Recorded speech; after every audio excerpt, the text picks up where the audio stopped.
Well, that's it from me. Up next, you have my colleague Toya Singh to take you forward with the biggest stories of the day. But right before that, my colleague Siddhant Mishra spoke with the United Nations General Assembly President Abdulla Shahid on India's permanent seat in the Security Council and the ongoing tensions between China and Taiwan post Pelosi's visit. Listen in. Sir, there's a long pending demand of India to get a permanent seat in United Nations Security Council. And trust me, there's a high hope from you because you come from Maldives, but you also represent Asia at United Nations. What is your, opinion? What is your view on India getting permanent seat in the Security Council? When it comes to the reform of the Security Council, India was amongst the 10 countries who initiated the process at the General Assembly, requested to the inclusion of an agenda item in the agenda of the United Nations General Assembly. And you're right, yes, Maldives has an interest in it because with India, Maldives was also amongst the first 10 countries requested for this.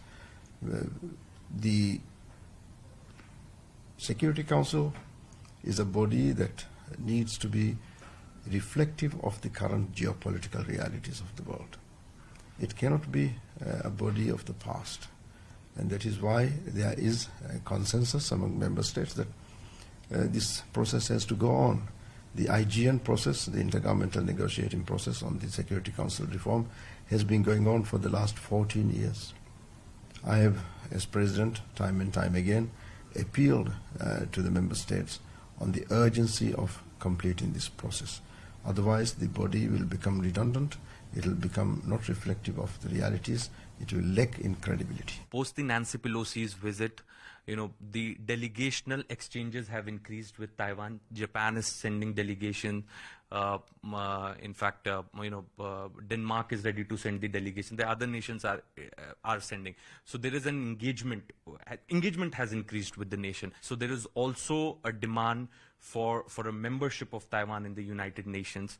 I know it's a very complicated question right now, and it is too early also to. But if you want to react to this.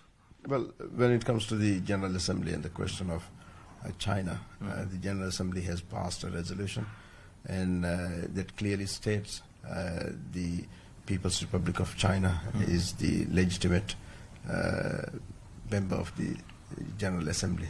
So that remains. All the major nations across the globe want peace and stability in Taiwan Strait, especially in South China Sea. Do you think that it is an overreaction or China can justify the action? I think this should be addressed to the Security Council.